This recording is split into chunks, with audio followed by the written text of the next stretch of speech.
할렐루야. 네, 오늘도 이렇게 현장에서 또 각자의 처소에서 예배의 자리에 나오신 모든 성도님들 주님의 이름으로 환영하고 축복합니다. 오늘까지 또 우리 영화부 유치부 여름 성경학교가 진행되고 돌아오는 금요일부터 주일까지 우리 유년부와 초등부 연합 여름 성경학교가 진행됩니다. 우리 교회 미취학 세대와 취학 세대가 하나님 말씀 가운데 든든하게 세워질 수 있도록 기도해 주시고요. 코로나 확산세가 너무나 커져가고 있습니다. 우리 사랑하는 성도님들 주님께서 영육간에 강건하도록 늘 지켜주시고 지금까지 인도해 주신 하나님의 은혜로 이 모든 시간들도 이겨낼 수 있기를 주님의 이름으로 간절히 축원합니다. 오늘 이 시간 요한계시록 2장 1절에서 7절 말씀 가지고 처음 사랑이 세상 사랑을 이깁니다 라는 제목의 하나님 말씀 함께 나누고자 합니다. 여러분, 올해가 시작된 지도 벌써 7개월이 지나고 있습니다. 다음 주면 7월 31일 주일을 맞이하게 되고요. 사실상 이제 7월도 거의 막바지에 다다르고 있습니다. 올해 여러분 새로 계획하신 계획들 잘 이루어가고 계십니까? 올해 내가 하나님 앞에 가졌던 초심, 과연 어떤 모습으로 지금까지 잘 유지되고 있는지 한번 돌아보는 시간이 되었으면 좋겠습니다. 어떤 분들은 나는 새벽에 열심히 기도를 하겠다. 아니면 하루에 운동을 30분씩 꼭 하겠다. 이제는 화를 내지 않겠다. 아니면 가족들에게 사랑한다는 말을 하루에 한 번씩은 꼭 하겠다. 초심. 초심이 소중한 이유는 다른 것이 묻어있지 않기 때문이에요. 첫 마음이 항상 대단한 마음은 아닐 수 있지만, 물론 마음이 처음에 계획했던 것보다 더 큰 마음이 되어 있을 수 있겠죠. 그럼에도 불구하고 우리에게 초심이 소중한 이유는 초심에 내 마음의 중심과 진심이 드러나기 때문이죠. 그러나 초심을 기억하고 지키는 것은 우리의 마음가짐만으로는 어렵습니다. 초심을 지키고 계속적으로 그 마음이 이어질 수 있도록 우리에게는 건강한 자극과 동료가 필요하죠. 아이들이 자율학습만 잘할 수 있다면 타율학습이 필요 없을 텐데, 그 가운데 건강한 자극과 동료를 위해서 때로는 부모님과 선생님의 가르침이 필요한 것처럼 우리들의 하나님을 향한 초심도 우리 스스로가 지켜낼 수 없기 때문에 우리는 가장 중요한 하나님의 말씀을 통한 건강한 자극과 동료가 필요합니다. 그래서 이 주일 예배도 바로 그런 시간이고, 우리가 아침마다 말씀을 묵상하고 기도하는 것, 매번의 예배 때마다 주어지는 모든 말씀은 우리에게 건강한 자극과 동료가 됩니다. 이 요한계시록의 말씀이 바로 이 건강한 자극과 동료의 대표적인 말씀입니다. 계시록 하면은 벌써 그냥 미래에 일어나는 종말론적인 계시와 말씀, 무서운 어떤 이야기들로 가득 찬 것으로 생각하지만, 사실 계시록의 목적은 그런 목적은 아닙니다. 현재에서 이해할 수 없는 부분을 미래라는 시간의 영역을 비추어 줌을 통하여서 현재 겪고 있는 고난을 위로하고 독려하시기 위해서 계시록의 말씀을 우리들에게 주신 것이죠. 오늘부터 우리는 이 요한계시록에 나오는 특별한 7교회의 이야기들을 통하여서 우리에게 주시는 하나님의 건강한 자극과 동료의 말씀들을 함께 나누고자 합니다. 먼저 왜 하나님께서 사도 요한을 통해서 이 요한계시록이라는 편지를 보내셨는가를 우리가 먼저 좀 알아야 되는데요.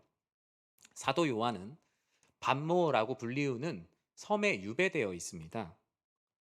내가 삶의 일상 가운데 편안한 가운데 쓴 말씀이 아니라 유배되어 있는 가운데 쓴 말씀이죠.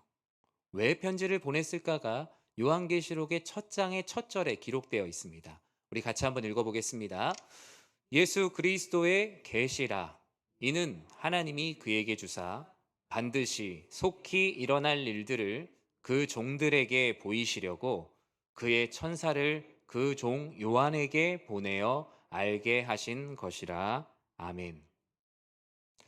요한계시록은 요한이 계시하는 것이 아니죠. 오늘 본문에서 말합니다. 첫 절에 정확히 말씀합니다. 예수 그리스도의 계시라. 하나님 아버지께서 주시는 특별한 말씀이 요한을 통하여서 주어지는 것이다. 요한이 본 것은 바로 예수 그리스도의 계시요 말씀이었습니다. 요한계시록의 목적은 요한이 하고 싶은 말을 하는 것이 아니라 하나님께서 요한을 통해 말씀하시고자 하는 것을 알려주셨고, 요한은 눈으로 보고 귀로 들은 것을 하나님께서 전하라고 하는 사람들에게 전하는 통로로 사용된 것입니다.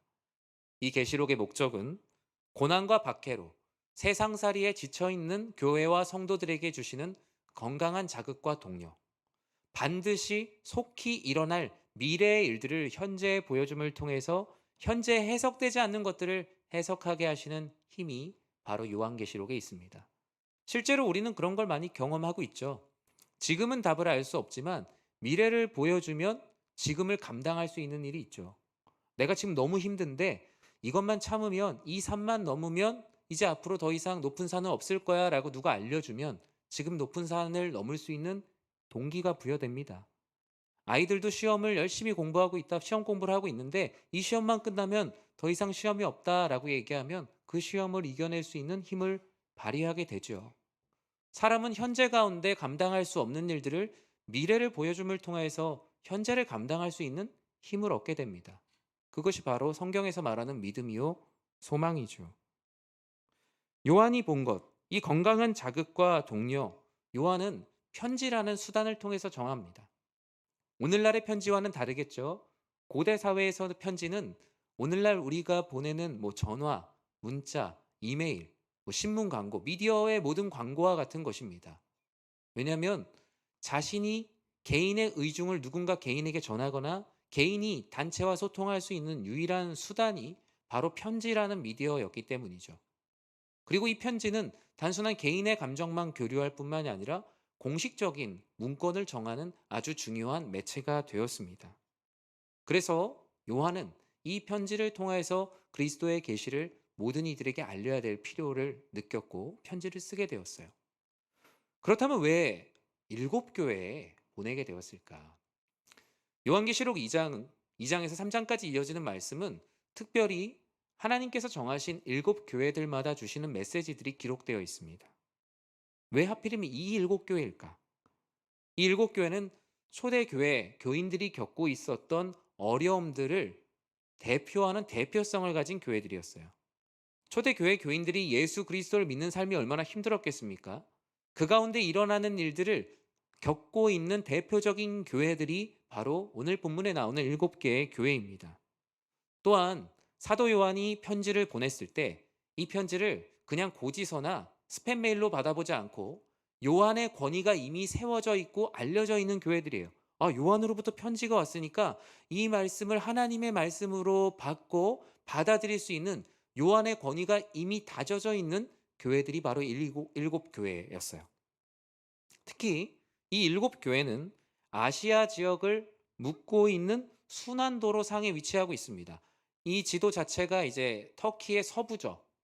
이 일곱 개의 지역이 괜히 탁해진 것이 아니라 마치 서울에도 이 외곽 순환 고속도로 있죠. 그것처럼 저 지역을 순환하고 있는 도로가 이미 완성되어 있었어요. 즉 사도 요한의 메시지가 이 예수 그리스도의 계시가 편지로 전해지면 저 주요 지역을 중심으로 해서 그 편지가 돌게 될 것을 알았고 그 중심지를 통해서 하부에 있는 더 작은 지역으로 예수 그리스도의 계시가 잘 전파될 것을 알았습니다.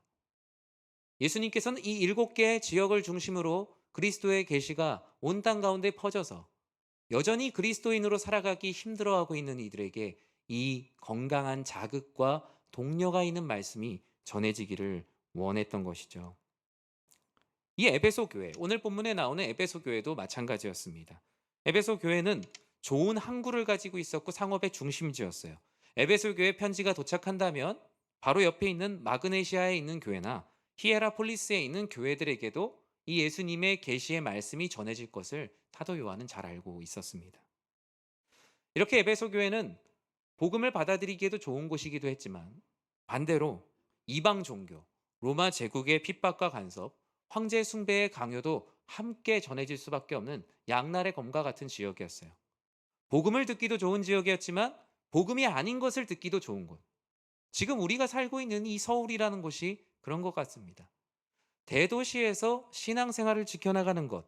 지금 우리는 하나님을 믿는 데 있어서 종교의 자유가 있지만 당시는 그렇지가 않았죠.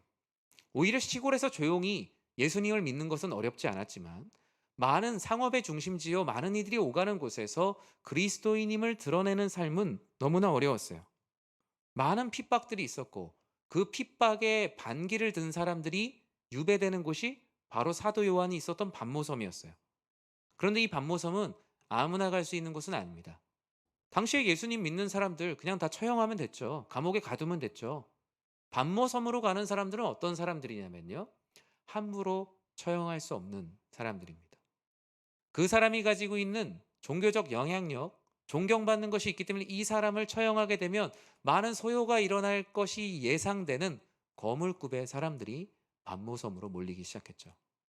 요한은 그와 같이 그 시대에 영적인 영향력이 있는 사람이었기에 반모섬으로 유배되었던 것입니다. 주님께서는 이렇게 지쳐 있는 성도들과 교회들을 위로하고 위로뿐만이 아니라 그들에게 건강한 자극이 필요하다는 것을 알았어요. 그래서 고난과 박해 가운데 성도를 세우기 위한 방법을 사용하십니다. 세상에서는 어떤 성과를 내기 위해서 당근과 채찍을 이용하죠. 흔히 크레스피 효과라는 게 있어요. 보통 이게 뭐 인센티브를 주거나 아니면 벌을 주거나 뭐 상점 벌점 제도를 통해서 사람을 독려해서 어떤 성과를 이끌어내죠. 근데 이 크레스피 효과는 거기에 약간 부정적인 의미를 담고 있어요. 한계가 있다라는 거예요. 그 사람에게 아무리 인센티브를 주고 그 사람에게 아무리 많은 벌을 준다고 할지라도 처음에는 효과가 있는데 처음엔 당근 하나가 주면 일을 잘하는데 두 개, 세 개, 네 개 이젠 계속 줘도 더 이상 그것이 한계에 부딪히는 순간이 있다라는 거예요. 예수님께서는 단순한 당근과 채찍의 개념으로 동기를 부여한 것이 아니라 오늘 본문에서는 주님께서 주시는 계시의 말씀을 통하여서 칭찬과 책망, 영적인 동기를 부여하시는 주님만의 방법을 사용하십니다. 오히려 그것이 계속되면 계속될수록 한계에 부딪히는 것이 아니라 더 크게 동기가 부여되는 신비로운 하나님 아버지의 방법을 사용하시는데요. 2절 상반절에 보면 이와 같이 주님께서 먼저 말씀하세요. 같이 한번 읽어볼까요? 내가 내 행위와 수고와 내 인내를 알고. 주님께서 에베소 교회와 핍박받고 있는 그리스도인들에게 신앙의 동기를 부여하기 위해서, 신앙의 동기를 잃어버리고 주저앉아 있는 이들에게 동기를 부여하기 위해서 주님은 먼저 칭찬을 하시죠. 어떻게 칭찬합니까? 너의 행위, 너의 수고, 너의 인내를 내가 알고 있다. 내가 모르고 있지 않다. 내가 너희가 나의 이름으로 고난받고 있는 모든 것을 알고 있다면서 칭찬하시고 위로하십니다. 사람은 고통과 어려움 속에서 그 고통을 분석하는 사람을 기대하지 않습니다. 그리고 그 고통을 해결해 주는 사람을 찾는 것보다 더 필요로 하는 것이 무엇이냐면요. 지금 내가 고통을 당하고 있다는 것을 알아주는 것을 더 원한다고 하죠. 그래서 하루 종일 열심히 수고한 배우자가 나 너무 힘들었다라고 얘기할 때 그거 하지 마. 그냥 쉬어. 아니면 이런 방법으로 해봐 라는 말보단 아, 오늘 참 힘들었구나. 너가 정말 힘들었구나라는 그 고통을 공감해주고 알아주는 것에 훨씬 더 큰 위안을 얻죠. 그런데 이것이 반대되는 경우에 서로 싸우게 됩니다. 최선을 다했지만.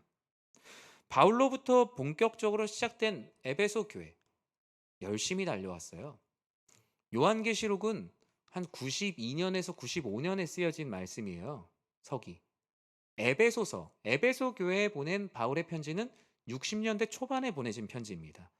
즉 에베소 교회는 최소한 이 서기 60년 이전에 지어진 교회예요. 그럼 요한계시록이 쓰여질 때의 에베소 교회는 이미 30년, 최소 30년 이상의 시간을 교회라는 이름으로 달려온 교회입니다. 얼마나 이방 문화가 많은 곳 가운데 교회로서 최선을 다했겠습니까? 주님께서는 그들을 칭찬하셨어요. 너희들의 행위, 너희들의 수고, 너희들의 인내를 내가 다 알고 있다. 나는 너희들을 칭찬한다. 최소 30년 이상의 시간 동안 교회라는 이름으로 수고한 너희들의 수고를 내가 다 알고 있다. 라고 말씀해 주고 계세요. 사랑하는 성도 여러분, 주님께서는 여러분이 달려온 인생, 행위와 수고와 인내를 주님께서 칭찬하세요. 이 세상의 풍파 가운데 그리스도인으로 내 몸이 깎여나갈지라도 오롯이 그 자리를 지키고 있는 그 모습을 너무나 기뻐하세요. 얘야, 너의 모든 행동, 너의 모든 수고, 내가 그리스도인이라는 이름으로 참고 살아가는 모든 것을 내가 다 알고 있다. 사람들은 알지 못해도 내가 다 알고 있으니 너희는 계속 힘을 내어라. 이 말씀이 바로 우리가 읽고 있는 이 말씀입니다. 얼마나 위로가 되었겠어요. 다 모른다고 생각해서 손을 놓고 있었는데 주님의 편지가 도착했는데 다 알고 있다라는 거예요. 주님은 이어서 계속적으로 그들을 위로하세요. 2절 하반절에 무엇라고 말합니까? 같이 한번 읽어볼까요? 또 악한 자들을 용납하지 아니한 것과 자칭 사도라 하되 아닌 자들을 시험하여 그의 거짓된 것을 내가 드러낸 것과. 아멘. 주님은 이어서 어떤 칭찬을 하십니까? 교회의 교회다운 모습, 악한 자들을 용납하지 않고 거짓을 드러냈다. 쉽게 얘기하면 교회와 각 개인의 믿음의 순수함과 순결함, 그것을 지키려고 노력했다라는 거예요. 단순히 교회의 크기를 불리는 것이 아니라 하나님 말씀 안에서 진실함으로 교회를 세워나가고자 노력한 그 모든 것을 칭찬한다라는 거예요.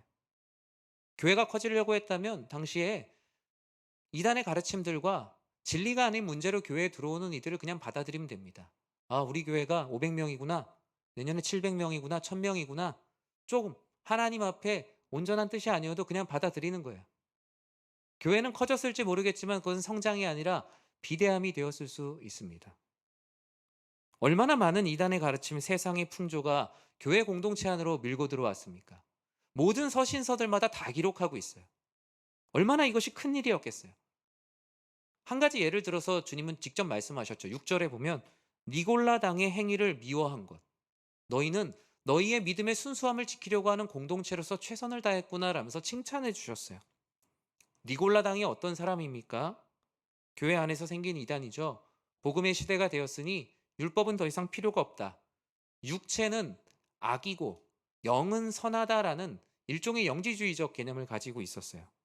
그러다 보니까 구원받았으면 막 살아도 된다라는 거예요. 음란한 일을 행하고 도둑질을 하고 거짓말을 해도 상관없다. 그건 육체가 하는 것이고 내 영혼은 구원받았으니까 나는 하나님 나라의 백성이다라는 이상한 진리를 가지고 있었던 이들이었어요. 하지만 그들이 주류로 되려고 하는 모든 것들을 막아내고 오히려 그들을 침으로써 그들을 오히려 포용하면 큰 세력이 될 수 있었지만 그들은 큰 세력이 되기보다 순결한 작은 교회가 되기를 원했어요. 하나님께서는 바로 이것을 칭찬하셨어요. 너희가 큰 세력이 되려 하지 않고 순결한 작은 교회가 되려고 노력했구나. 주님은 그들을 향해 너무나 칭찬하시고 악을 용납하지 않은 것을 기뻐하셨어요. 내 손과 발이 편하고 적당히 할 수 있는 신앙생활이 얼마나 많이 있습니까? 여러분들 개인도 마찬가지죠. 내가 얼마든지 편하게 교인이란 이름 정도로 살아갈 수 있는 방법이 얼마나 많이 있습니까? 이력서에 그냥 기독교라고 쓰면서 살아갈 수 있는 편안한 방법이 얼마나 많이 있습니까? 그럼에도 불구하고 이 자리에 나와서 하나님께 예배드리고 그리스도인으로 마음에 부대끼는 여러 가지 마음의 고통과 고난 가운데 하나님의 뜻에 맞게 결정하면서 살아온 여러분들의 인생을 주님께서 모르지 않는다는 거예요. 다 알고 계시고 그 모든 것들을 칭찬하고 계세요. 주님께서는 이러한 악한 자들의 가르침을 교회에 드리지 않고 끊임없이 살아온 그들에게 한 가지 칭찬을 더하셨어요. 3절 말씀을 보면 뭐라고 말합니까? 또 내가 참고 내 이름을 위하여 견디고 게으르지 아니한 것을 아노라. 주님의 세 번째 칭찬은 주님의 이름을 위하여 참고 주님의 이름을 위하여 너희가 게으르지 않았다라고 말합니다. 그들의 마음이 정말 눈 녹듯이 녹고 있었을 거예요. 아, 주님이 내가 교회를 위해서 내가 그리스도인이라는 이름을 위해서 얼마나 고군분투하고 있는지 잘 아시는구나. 내가 주님의 이름을 위하여 참고 있는 것을 아시는구나. 주님의 이름을 위하여 내가 부지런히 살아가고 있는 것을 주님께서 알고 계시는구나. 이 게으르지 않았다라는 표현은 개역 개정에서만 그렇게 말하고 있고 다른 번역본에서는 낙심하지 않았다라고 표현해요. 이게 좀 더 이해하기 쉬울 것 같아요. 주님의 이름을 위해 참고 주님의 이름 때문에 낙심하지 않았다. 계속 소망을 붙들고 있었다. 계속 소망을 붙들고 있는 행위를 부지런하다라고 성경은 말하고 있는 거예요. 이러한 칭찬은 에베소 교회, 고난 가운데 있었던 그 교회 가운데 건강한 자극과 동료가 되었어요. 아주 큰 위로가 되었어요. 그런데 주님은 단순한 동료가 아니라 이제는 자극이 필요했어요. 책망이라는 자극을 통해서 그들이 더욱더 영적으로 성숙한 사람들이 될 수 있도록 그들에게 자극을 통한 위로를 주시기로 작정하셨어요. 4절 말씀에 그 자극이 이렇게 기록되어 있어요. 같이 한번 읽어볼까요? 그러나 너를 책망할 것이 있나니 너의 처음 사랑을 버렸느니라. 아멘. 사랑하지 않으면 책망하지 않습니다. 주님께서는 그들을 사랑하시고 그들이 주 안에서 행복하기를 원하셔서 책망이라는 자극의 방법을 사용하셨어요. 주님의 책망은 무엇이었습니까? 처음 사랑을 버렸다라는 거예요. 칭찬의 글을 읽으면서 마음에 기뻤는데 갑자기 처음 사랑을 버렸다라는 말은 청천벽력과 같은 말씀이었을 거예요. 에베소 교인들은 나름대로 내가 그리스도인으로 나름 최선을 다했는데 내가 핍박을 받고 있다고 생각을 했고 나는 여전히 하나님의 사람으로 내 인생 가운데 교인으로서의 의무를 다했다라고 생각을 했는데 주님께서 우리를 깨우는 그 소리, 그 알람 소리는 너무나 깜짝 놀랄 소리였어요. 너희는 처음 사랑을 버렸다. 사랑이 식었다 정도가 아니라 버렸다라고 말하고 있어요. 에베소 교회가 어떤 교회입니까? 바울이 3차 전도 여행 때 아굴라와 브리스길라와 함께 세웠던 교회예요. 그 지역이 교회가 세워질 만한 지역이 아니었고 이방 문화로 가득한 지역이었어요. 그 유흥가 가운데 세워진 교회. 많은 신전과 우상들이 가득했던 곳 가운데 교회를 세우며 많은 사람들은 복음을 접하게 되었고 하나님을 향한 그 처음 사랑의 뜨거움을 깊이 경험하게 됐어요. 바울은 이례적으로 다른 지역에는 길게 있어도 몇 개월을 있지 않았는데 이 에베소 교회에 몇 년을 있었습니까? 성경은 3년을 있었다라고 말합니다. 복음을 전하고 간 것뿐만이 아니라 그들의 처음 사랑과 열정이 뜨거워서 그곳에서 3년 동안 말씀을 가르치며 그들을 주님의 제자로 길러내는 일들을 감당했어요. 황제 숭배와 이교도들이 가득했던 지역에서 처음 예수님을 믿었던 그들의 사랑의 뜨거움을 깊이 경험했던 곳이니 그 처음 사랑이 얼마나 순결했겠습니까? 그런데 주님께서 너희가 그 30여 년 전에 그 처음 사랑을 잃어버렸다라고 말합니다.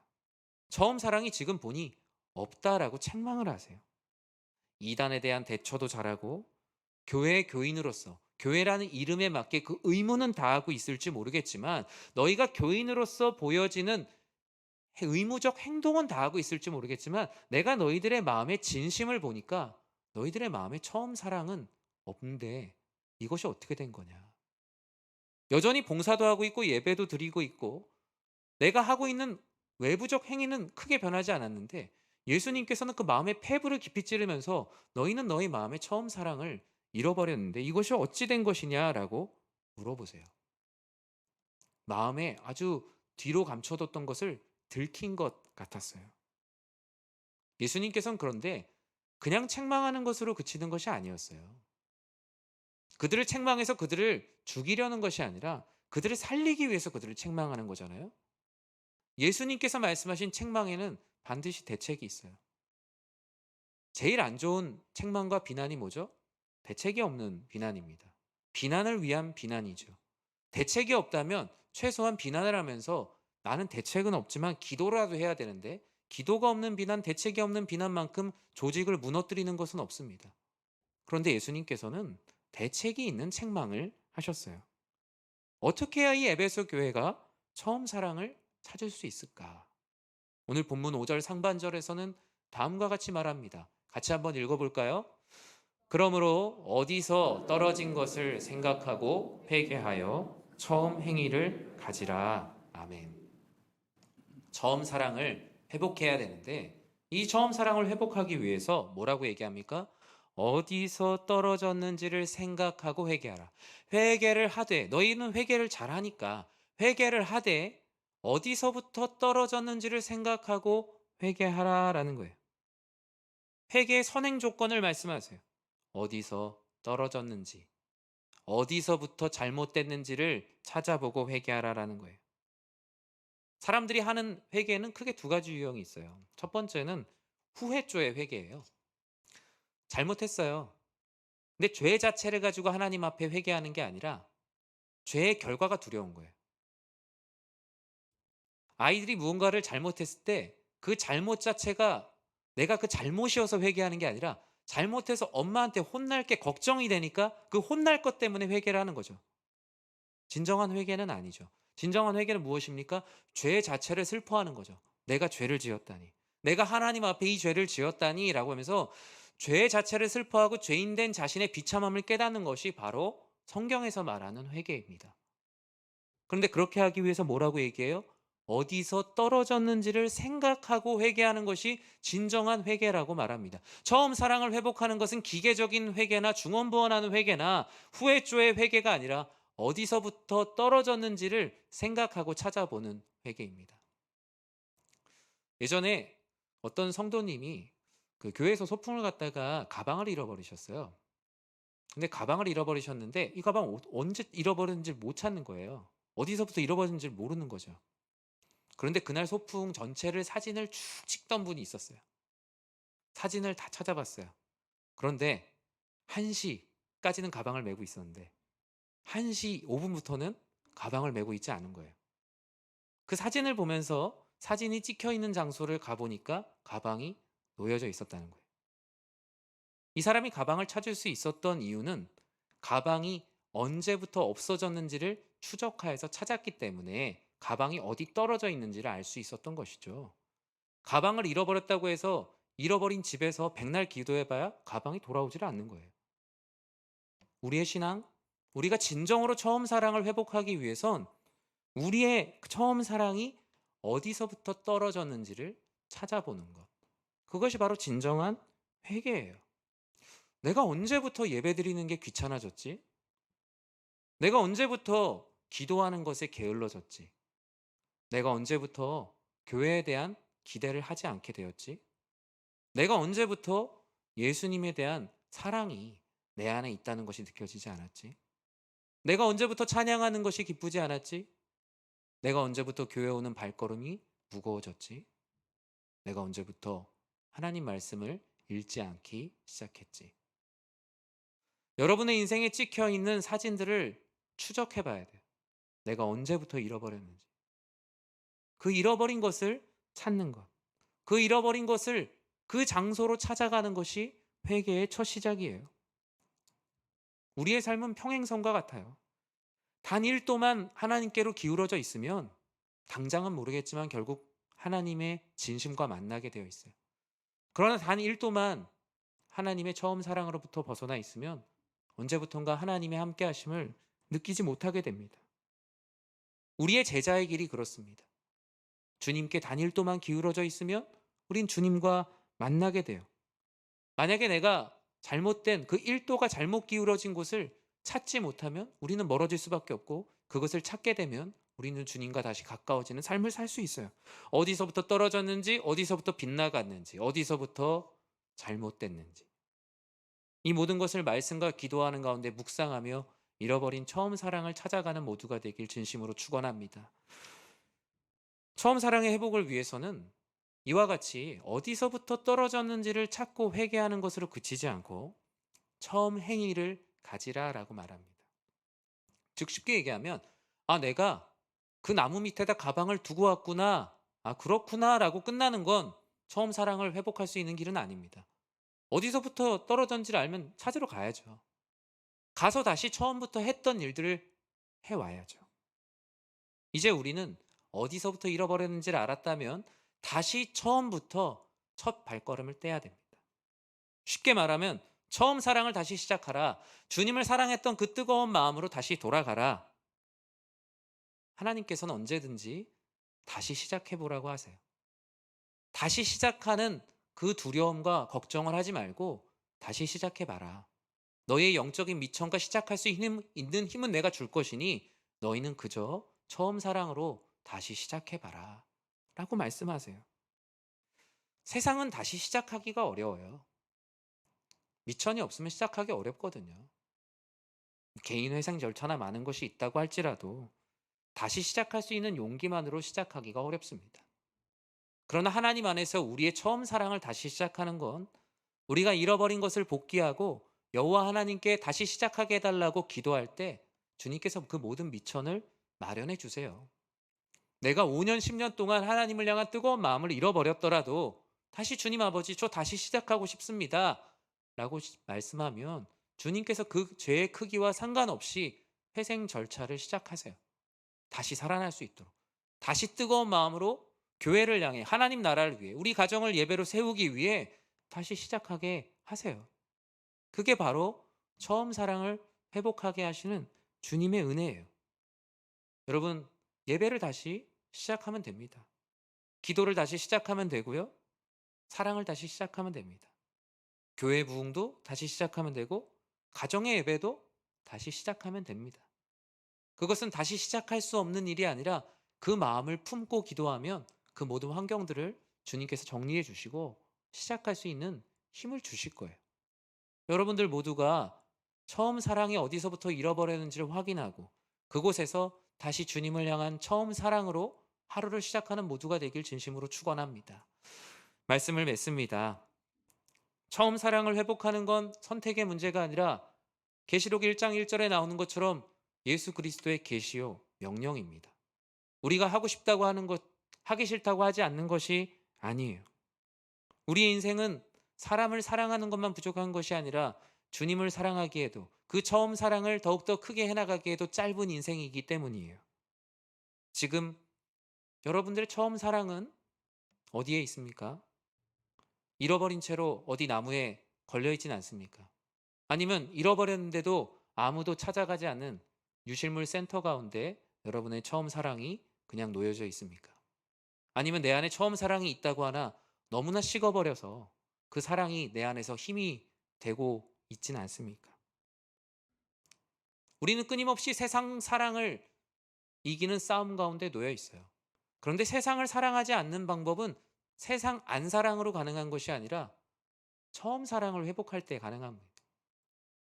주님께서 베풀어 주시는 그 처음 사랑.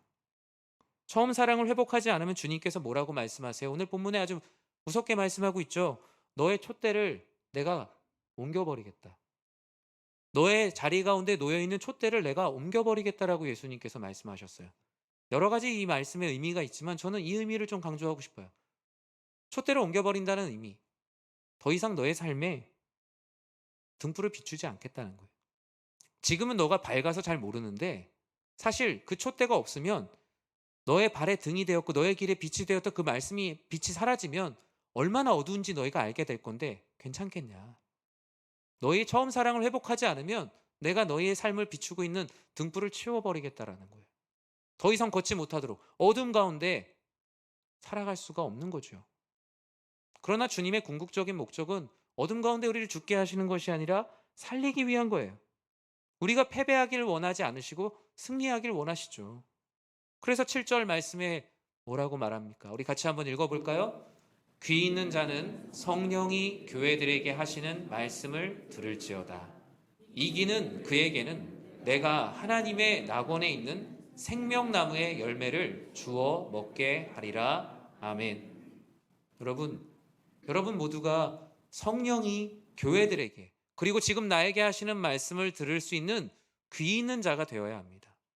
귀 있는 자가 뭐예요? 주의 말씀에 겸손하고 주의 말씀에 순복하는 자, 순종하여 엎드리는 자가 바로 귀 있는 자예요. 이 말씀이 나에게 주시는 말씀으로 듣고 그 말씀을 나의 삶에 적용하는 자가 바로 귀 있는 자예요. 이 2장 7절에서는 이기는 그에게는 내가 하나님의 낙원에 있는 생명나무의 열매를 주어 먹게 한다라고 얘기해요. 신천지에서는 이 이기는 그라는 것을 이제 교주로 얘기하죠. 교주가 이기는 그, 이긴 자라고 얘기하는 게 여기입니다. 그러나 이 말씀을 그냥 읽으면 초등학생도 이해할 수 있어요. 이 이기는 그는 특정한 한 사람이 아니라 오늘 말씀, 처음 사랑을 회복하는 모든 이들에게 주시는 말씀이에요. 처음 사랑을 회복하여서 내가 어디서부터 하나님 아버지 앞에서 잘못되었는지를 찾고 다시 처음 사랑을 회복하는 자가 바로 이기는 자예요. 이 세상의 모든 사랑으로부터 이겨서 처음 사랑의 뜻대로 살아가는 자들이에요. 이들에게 주님께서는 말씀하세요. 너희가 바로 이긴 자다. 너희가 바로 이 세상을 이기는 자다. 처음 사랑을 회복하는 자만이 이 세상을 이길 수 있다. 사랑하는 성도 여러분, 바로 이와 같이 처음 사랑을 회복하여 이기는 자에게 주님께서는 하나님의 낙원에 있는 생명나무의 열매를 주어 먹게 하신다라고 말씀하십니다. 선악과가 불순종을 통해서 먹는 것이라면 생명나무의 열매는 순복하는 자, 귀 있는 자가 먹게 되는 영원한 생명입니다. 여러분의 처음 사랑이 어디 있는지를 오늘 집에 가서 깊이 묵상하십시오. 어디서부터 잃어버렸는지 인생에 찍혀 있는 사진들 가운데 찾아보시고 다시 그 처음 사랑을 회복하여 이긴 자로 생명나무의 열매를 먹게 되는 축복된 사람으로 살아가는 모든 성도님들, 또 우리 교회가 되기를 주님의 이름으로 축원합니다. 기도하겠습니다.